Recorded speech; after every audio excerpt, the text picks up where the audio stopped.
Hello everyone, কেমন আছো সবাই? আমার একটা নতুন ব্লগে তোমাদের অনেক অনেক স্বাগত। আজ বৃহস্পতিবার, সকাল এখন 10টা বাজে। আমি সকালবেলা উঠেই চায়ের জলটা বসিয়ে দিয়েছিলাম। অমিত যেহেতু অফিস থেকে এসে ব্রেকফাস্টটা সেরে নেয়, তো কালকে রাতে ওর জন্যে ওই সুজি আর ওটস দিয়ে একটা মিক্সচার বানিয়ে তার ব্যাটার করেছিলাম। তো সেখান থেকেই কিছুটা ব্যাটার তুলে রেখেছিলাম ফ্রিজে। ওটা দিয়েই আমি আমার আজকে সকালের ব্রেকফাস্টটা বানিয়ে নেব। সকালে উঠে দেখলাম একদমই রোদ ছিল না, আবার একটু দেখলাম রোদ উঠলো এখন। তবে এইরকমই চলছে, একটু রোদ উঠছে আবার কখনো থিতিয়ে পড়ছে। আর আকাশে হালকা ফুলকা মেঘও আছে, মনে হয় দুপুর নাগাদ একবার বৃষ্টি হতে পারে।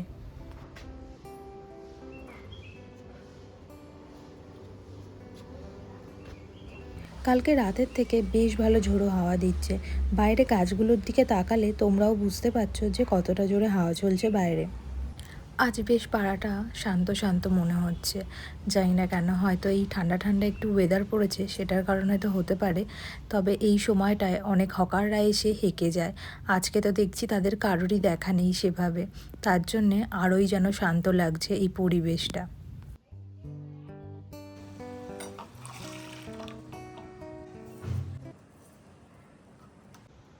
গত দুদিন সকালে এক কাপ দুধ চাও খাওয়া হয়নি, তবে আজকে এই এক কাপ চা নিয়ে বসে পড়বো সকালের ব্রেকফাস্ট করতে। আর ব্রেকফাস্টের জন্য রাতে তো এই ব্যাটারটা করে নিয়েছিলাম, আর এই যে এটা এখন বানিয়ে নেব। ওই অমিতের জন্য 3টে মতো বানিয়ে দিয়েছিলাম, আর এটাতে যা আছে আমার জন্যই মোটামুটি 2টো হয়ে যাবে। এই ওটসের চিলা বা যেটাই বলে এটাকে, আমি তো সুজিও দিই। তো এটা খেতে তো বেশ টেস্টি। মানে এটা তো ওই মোটামুটি ডায়েট যারা করে তারা এটা খায়। তবে কিন্তু ভীষণ টেস্টি খাবার। এটা অমিতকে করে দিলে ও বেশ খুশি হয় এই খাবারটা খেয়ে। তবে আমি এখনও প্রপার করতে পারি না, একটু আধটু আমার ব্যাটার গোলাটা মোটা হয়ে যায়, তার ফলে একটু থিকনেস চলে আসে, আর ওই তুলতে গেলে হালকা ফুলকা একটু ভেঙেও যায়। তবে এটাকে একটু সময় ধরে করলে জিনিসটা ঠিকঠাকভাবে উঠে আসে। এই ফুলকপিটা সেদ্ধ করতে বসিয়ে দেবো এখন।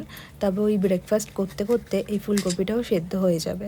আজকে দুপুরে লাঞ্চের জন্য ওই ডিমওয়ালা ট্যাংরা মাছ রয়েছে, তার সাথে এই ফুলকপি আলু দিয়ে ঝোল করে নেব। আজ ব্রেকফাস্ট করতে গিয়ে একটুও সময় হবে না, যেহেতু আগের দিনের ভিডিও এডিটিংয়ের কিছু কাজ আমার ফেলে রাখা রয়েছে। তো ব্রেকফাস্ট করতে করতে ওগুলো আমাকে সেরে নিতে হবে আজকে। কালকে আমি আমার প্রোফাইলে বলে দিয়েছিলাম আজকে আমার ভিডিও টপিকটা কি হবে। সেটা তোমরা নিশ্চয়ই সবাই জানো যে আমি কোন টপিকের ওপর আজকের ভিডিওতে বলবো। তো চলো শুরু করা যাক ওই টপিকের ওপর কথা বলা। আর আমি যেটা নিজস্ব এক্সপিরিয়েন্স করেছি নিজে, সেই এক্সপিরিয়েন্সটাই আমি তোমাদের সাথে শেয়ার করব। আর আমি চাই যে এটা শোনার পরে যদি কারোর হেল্প হয়ে থাকে তো খুব ভালো, আর আমারও ভালো লাগবে সেটা, আর তার জন্যই শেয়ার করা। তো চলো প্রথমেই বলি, আমি যখন আমার প্রোফাইলটাকে প্রফেশনাল মোডে নিয়ে গেছিলাম, তখন যে ফলোয়াররা ছিল সেখান থেকে ওই মোটামুটি 150 জন মতো আমাকে আনফলো করে দিয়েছিল। তো সেখান থেকে আমার প্রোফাইলের রিচটা ডাউন হয়ে গেছিলো। তো আমি ভাবছিলাম এই প্রবলেমটা হয়তো তার জন্যই হচ্ছে।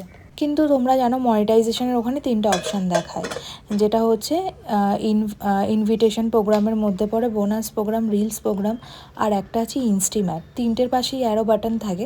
তো আমার ইনস্টিম্যাটের পাশে অ্যারো বাটন প্রথম থেকে ছিল, কিন্তু হঠাৎ করে দেখছিলাম যে ছিল না। আমি তারপরে স্টাডি শুরু করি যে কেন নেই বা প্রোফাইলটার কি প্রবলেম হয়েছে যার জন্য এটা দিচ্ছে না। কারণ তোমরা বেশিরভাগ মানুষই জানো যে ফেসবুক থেকে ইনস্টিম্যাটের ওপরেই যে রেভিনিউটা আসে ওটা থেকেই মেন আর্নিংটা হয়ে থাকে।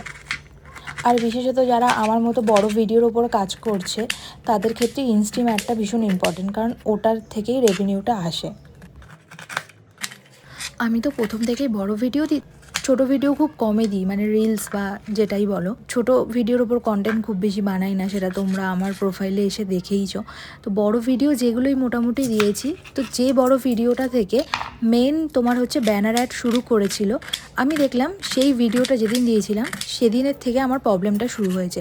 ইনস্টিম অ্যাডের পাশ থেকে অ্যারোটা সরে যায়। এটা যখন ক্যালকুলেট করলাম, আমি আমার একদম যে ভিডিওতে ওই ব্যানার অ্যাড শো করেছিল সেই ভিডিওটাতে আমি গেছিলাম যে কি প্রবলেম হলো যার জন্য আমার অ্যারোটা সরে গেছে।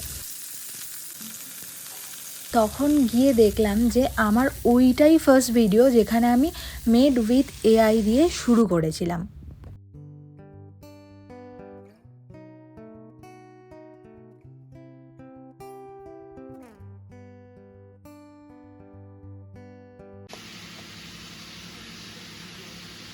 দেখেছো পেটগুলো এমন করে কেটেছে, হ্যাঁ পেটের এই দেখো কিচ্ছু নেই, দেখো পুরো ডিমটা বেরিয়ে এসছে।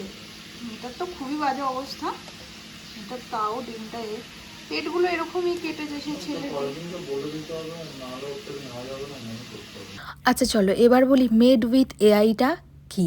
মেড উইথ এআইটা হচ্ছে তুমি যদি এআই দিয়ে কোনো কন্টেন্ট তৈরি করো সেক্ষেত্রে ওই অপশানটা অন করবে মেড উইথ এআই। যেরকম আমি আমার ফোনের ক্যামেরা দিয়ে ভিডিও শ্যুট করি, সেক্ষেত্রে কিন্তু মেড উইথ এআই হবে না, কারণ এগুলো অরিজিনাল কন্টেন্ট, এটা আমি আমার ক্যামেরা থেকে তৈরি করছি। এবার হচ্ছে যে ভাবো যে অ্যাপটা ইউজ করো এডিটিংয়ের ক্ষেত্রে, সেখানে যদি এআই এর কিছু ফিচার্স দিয়ে থাকো, কারণ জানো এখন অনেক এআই ফিচার্স এসছে এডিটিং অ্যাপগুলোতে, সেক্ষেত্রে তুমি ওই অপশানটা অন করতে পারবে। কিন্তু যেরকম আমি আমার ভিডিওতে মানে যেটুকু রিয়েল থাকে ওটাই দিই, কোনো এআই ফিচার্স ইউজ করি না, সেক্ষেত্রে কিন্তু আমি আমার কোনো ভিডিওতে বা তোমার রিলসে এই মেড উইথ এআই অপশানটা অন করতে পারবো না, সেক্ষেত্রে আমার এফেক্ট নেগেটিভ হবে। কারণ আমার তো অরিজিনাল কন্টেন্ট, সেখানে রিয়েলিস্টিক দেখানোর মতো তো কোনো ব্যাপার নেই। কিন্তু ভাবো যারা কার্টুন ক্যারেক্টারের ওপর কাজ করছে সেক্ষেত্রে, বা এখন দেখছো যে অনেক ক্ষেত্রে কি হয় যে মানুষ কিছু বলার জন্যে কিছু একটা রোবোটিক ক্যারেক্টার বানাচ্ছে বা তার মতো দেখতে বলো, বা ভয়েস দিচ্ছে এআই থেকে, তো সেক্ষেত্রে কিন্তু সেগুলোকে রিয়েল দেখানোর জন্যে সেক্ষেত্রে হবে মেড উইথ এআই অপশানটা।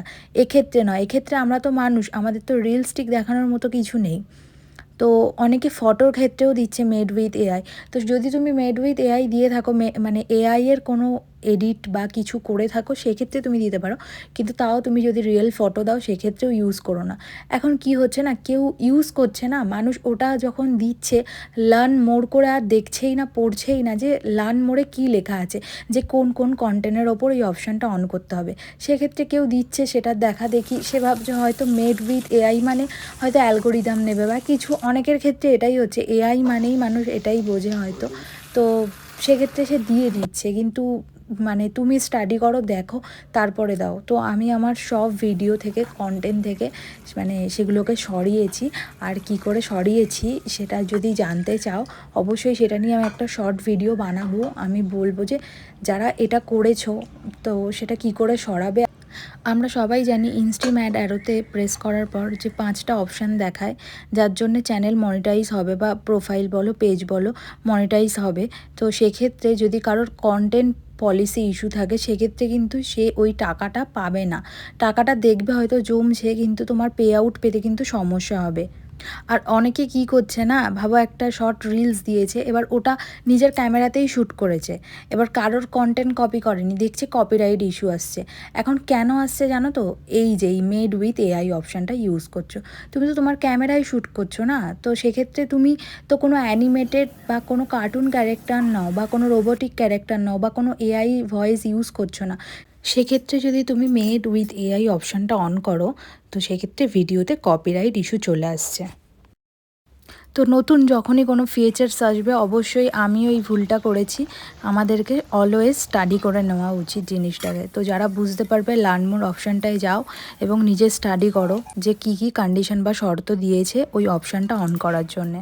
তো যারা আমার ভিডিওটা দেখছো তারা যদি আমার কথা শুনে বুঝতে পারো তো এটা তো আর ইউজ করো না এই অপশানটা। মোটামুটি যারা অরিজিনাল কন্টেন্টের ওপর কাজ করছো, কেউ যদি অ্যানিমেটেড কন্টেন্টের ওপর কাজ করে থাকো সেক্ষেত্রে করতেই পারো। যদি কারোর ভিডিওটা দেখার পরেও কোথাও বুঝতে অসুবিধা হচ্ছে বা বুঝতে পারোনি, তারা অবশ্যই যদি কোনো প্রশ্ন থেকে থাকে আমাকে অবশ্যই কমেন্ট করে তারা জিজ্ঞেস করতে পারো, এই ভিডিওর কমেন্ট বক্সে কমেন্ট করে রেখো, আমি চেষ্টা করব তোমাদের জিজ্ঞাসা যদি কোনো প্রশ্ন থাকে সেগুলোর যথাযথ উত্তর দেওয়ার।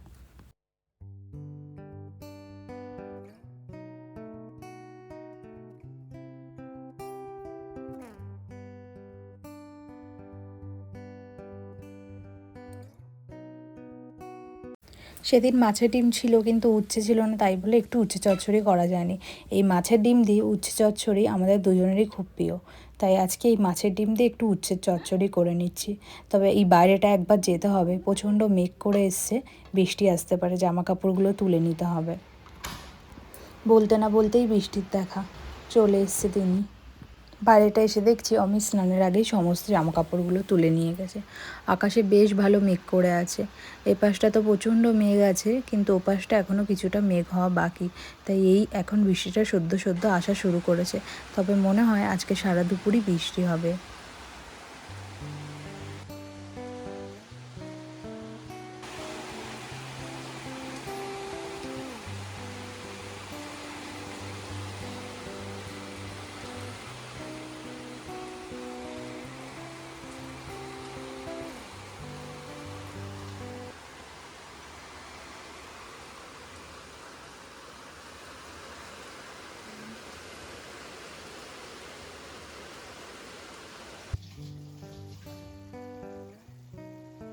উচ্ছে চচ্চড়িটা চাপিয়ে বাইরে গেছিলাম। উচ্ছে চচ্চড়িটা এখনও হবে, দেখে তো বোঝা যাচ্ছে। তাই এটাকে একটু বড়াগুলো ভেঙে ভেঙে দিয়ে আবার চাপা দিয়ে দেবো। ব্যাস, জল শুকিয়ে এসছে, এবারে নামিয়ে নেব উচ্ছে চচ্চড়িটা। এই বৃষ্টির কথায় মনে পড়লো, কলকাতায় এত গরম পড়েছে, মা ডেলি ফোন করছে আর বলছে প্রচণ্ড গরম সেখানে। সেখানে যদি একটু বৃষ্টি হয় সেক্ষেত্রে একটু স্বস্তির হয়। আমাদের এখানে বৃষ্টি না হলেও ঠান্ডা ঝোড়ো হাওয়া তো রয়েইছে, তবে যেখানে একটু গরম সেখানে যদি একটু বৃষ্টি হয় সেই মানুষগুলোর জন্য একটু স্বস্তি হয়, মন্দ তো নয়। চলো বন্ধুরা, আজকের ব্লগটা এখানেই শেষ করলাম। যদি ব্লগটা ভালো লেগে থাকে একটা লাইক করে দিও, আর কমেন্টে অবশ্যই জানিও ব্লগটা কেমন লাগলো। আর ভালো লাগলে পেজটাকে ফলো করে দিও। সবাই ভালো থেকো, সুস্থ থেকো, সাবধানে থেকো। দেখা হবে পরের একটা নতুন ব্লগে।